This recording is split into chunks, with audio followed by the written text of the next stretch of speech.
So I did something that seems really, really odd, stupid, cool, whatever you want to say. I bought a brand new excavator, spent a lot of money, and I'm actually going to get into the money for this excavator, and I'm going to explain why I did it. I did not buy this excavator on a whim. I can assure you that this channel does not pay for this excavator. I did it because it should save me money over the next 4 to 5 years on the projects that I want to do around our place. Seems really, really weird. Why didn't I go buy a used one? To give you some background on, and I haven't talked much about it. In fact, I don't think I've ever talked about my desire to buy an excavator. This goes back about 2 years. 2 years ago, when we were building that building there, I was putting in some drain tile lines, and we were doing some other things. And basically, projects started multiplying around here. And historically, over the last, I don't know, well, we've lived here for almost 7 years now. Over those 7 years, I have historically rented an excavator for 1 week every year at a cost of about $1,000. Well, it averaged about $1,000. I think the last time I rented it, it was like $1,200. They've gone up, obviously, over the last 6 years. Last year I did not rent one, and that's because I was prepping for this right here. I have been quasi-serious about an excavator for about 2 years. I have been semi-serious about a year, and I have been very serious in the last 6 to 8 months. Basically a lot of shopping, a lot of bidding, things along those lines, and ultimately in January, February, I can't exactly remember the date, I basically decided to pull the pin and pull the nuclear option and just ordered a new one. It was something that the dealer could get me, and it was the size I wanted. It has everything that I wanted on it, and I'll get into all those options here in a little bit. It just seems kind of weird to buy a brand new excavator for a residential purpose, but hopefully it works out. I think it will over the next 4 to 5 years. So to go back to the ones I've tried to buy, I think I have bid on, I can count of at least 8 that I've bid on. And all but one have gone for what I would view as a semi-ridiculous price. The one that I did not win was back in September, October of 22. It was an E50, and I'll get into size here in just a minute. It was an E50. It was a lower hour machine. I think it sold for $66,000 after fees, which I didn't think was half bad. But it was one of those things that trucking was a little bit of an issue, and because it was a little bit farther away. All the rest that I bid on or found for sale. In fact, the last 2 that I have bid on actually sold for, they had, one had 250 and one had 400 hours on it. Both of those sold for more than what I paid for this new after tax. So I don't know if somebody was just looking to spend some money or what, but that was definitely a consideration. It's like, I'm not going to pay more than what I can buy a new one for just because I can get it in an auction, buy it now. It's like, I can sit and wait a couple months. Now I recognize that, 12 months ago, it was a completely different story, that you definitely, if you wanted one or needed one, you would probably pay that premium of having it now. But honestly, in fact, it in the last, since April 1st, it got $5,500 cheaper. So if that tells you anything, I'm just, I'm really excited about it. Like I said, it seems surreal to me to actually buy something like this, and we're going to see if it can work financially. If it's not, it's not the end of the world, but I'm going to be really sad if all my research didn't pay off. So just kind of, and I'll get into more of the numbers in a second video. Out the door, this thing was right at $86,000, a little over $86,000. That is not the bucket that I have to go back and get a different bucket. I actually have a 24-inch bucket. That's a 32 tooth bucket, but it was just a bucket they had that I can use until the new bucket comes in. So out the door, it was $86,000. That's including tax and everything else. So it was not a cheap investment, but if you look at the number of hours that I have for projects around here in the next 4 to 5 years, I should save, conservatively, my estimate is I should save about $15 when I go to sell this in 4 to 5 years. Now, obviously, that takes a little bit of a crystal ball to figure those things out, and it seems really weird to buy a machine to save money. But when you start looking at the hourly cost of machines and rental costs and everything else, there was, I think I filled up about 5 notebook pages worth of math, penciling all this out with costs and everything. And as for machine size, that's going to be the next question. A lot of people like so this is an E50. If you are not uninitiated with excavator sizes, this would be classified as what we'd say a 5-ton machine. Now, the actual weight on this thing is about 12,000 pounds. It's like 11,900 and some odd pounds. Basically, it's a 49 horsepower diesel engine. It has a lifting capacity of somewhere around 6,000 pounds, and that's with the boom like right there sucked up. But basically, it will do everything that I need to do. Most rental fleets are going to have an E35 that we're going to call a 7,000 pound, 3.5 ton machine. This is a 5-ton machine. And the E35, the nice thing about that is it fits on a 10,000 pound trailer. If you think back to the trailer, the Diamond C trailer I just bought, this thing barely fits on there, and you have to transfer quite a bit of weight to the truck. But that trailer was not purchased with an excavator in mind. It just happens that it fits. We kind of quasi-fit it on there just for getting it around if it has to go to the dealer or something. No, I am not starting my own excavation business. I have no intentions of working for others as a paid job. I'm certainly going to help my friends out and stuff because I have it, but I have no intentions of starting an excavation business. I am not going to dig people trenches or anything else. That is not what this machine was for. We're getting a little off topic here, but go back to the machine size. The E35 is basically the common size. It fits on a 10,000 pound trailer.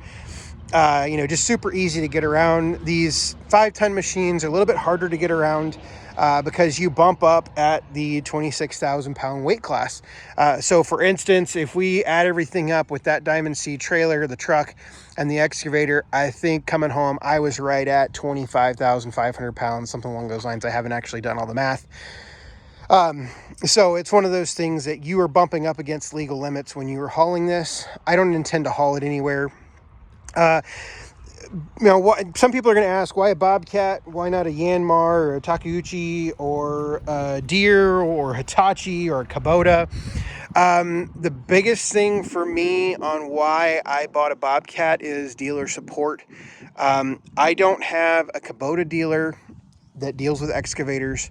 I don't have a Deere dealer that deals with excavators. There's no Yanmar dealer anywhere reasonably close. The other two, they're about 50 or 60 miles away. Bobcat dealer's 20 miles away. It's a machine. It's a new machine. It has a warranty. So it's one of those deals that is definitely a concern of mine. I want to have something that can be easily serviced.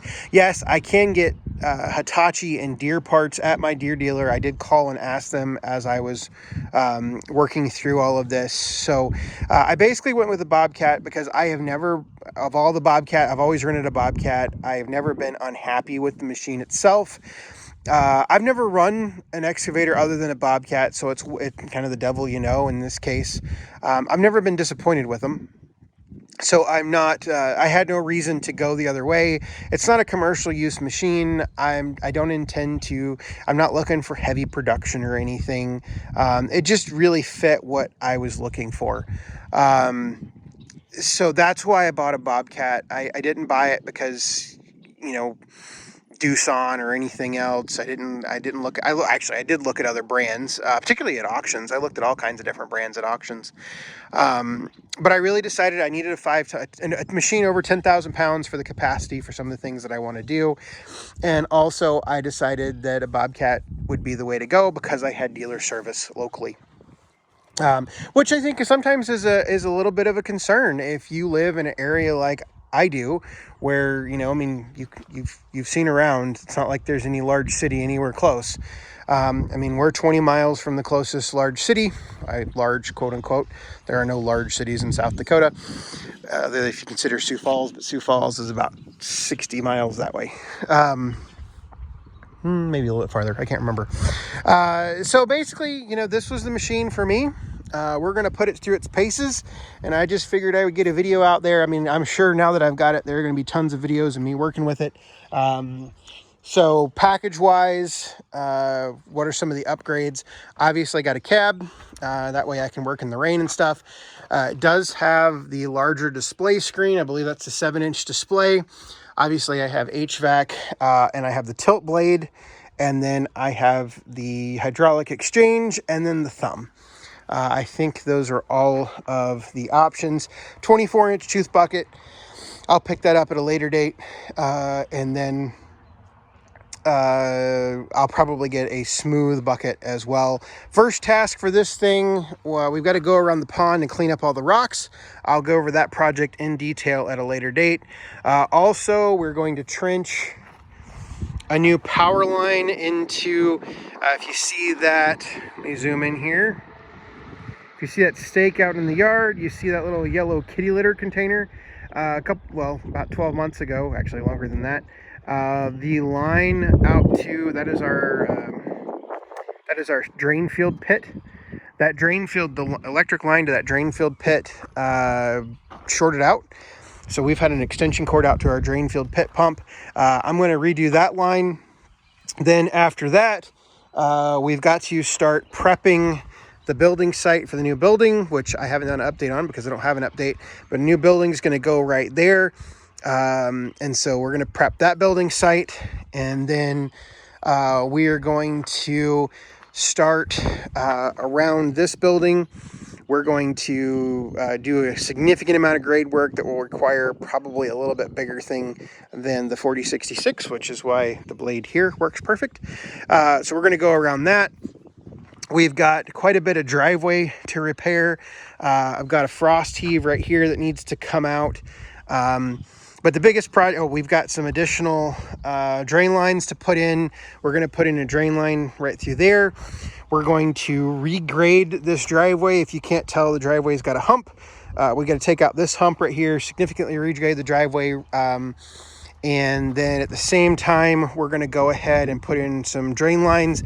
And then probably in the next 3 to 4 years, we're going to start concreting the driveway all the way out to the road. Because if you live on a state road, you should have a concrete driveway, right? At the same time, we're going to redo all that area right in there. We're going to take out all of those trees because they are dead and dying. We've had a couple of this branches from there just laying in the middle of the driveway, and the snow was so tall that I couldn't have anywhere else to put it. That's why it's there. But that branch right there came out all those trees, and I don't know if you can see it, but all of the branches up there that it came out of those trees in the last 24 months or last 12 months. No, excuse me, the last 6 months. So basically, we're going to take out all those trees, put a new line of trees in there. We're going to, along with the pond, we're going to regrade and we're going to put some type of drain out in the front yard. And then what else are we going to do? We have to finish the tile line around the house. A couple years ago, we put in a tile line that's basically on this end of the house, and we're going to move it. We're going to connect into that tile line and finish wrapping around to this side. And basically that tile line is going to connect as it wraps around the back of the house for the new building. So all of the water around the house is draining towards the pond. Really kind of take some pressure off of our basement. The reason we're doing all of that is because our basement is about, from the best I can determine, about 6 inches from the top level of that pond. So that's why we're concerned about all of the groundwater. This has been a long ongoing project, but those are just some of the things that are in store for this machine in the next couple years. Having it here on location, not having to rent it or anything, really opens up some possibilities of me getting out there and working on it. Whenever I have an hour or two, I'm not having to take a week off of work and rent a machine. I can just go to town on it. So that is the new Bobcat E50. It should be in a lot of videos. And like I said, I'll go over some specs and stuff like that in a future video. I will also get into the numbers behind it. That'll probably just be an indoor video, and if you don't want to watch it, you don't have to. But basically, I calculated up the number of hours and everything that will be on there. So if you have any questions, comments, leave them below. I'll be happy to answer them. And this is quite an adventure that we're going to go on. Thanks for watching.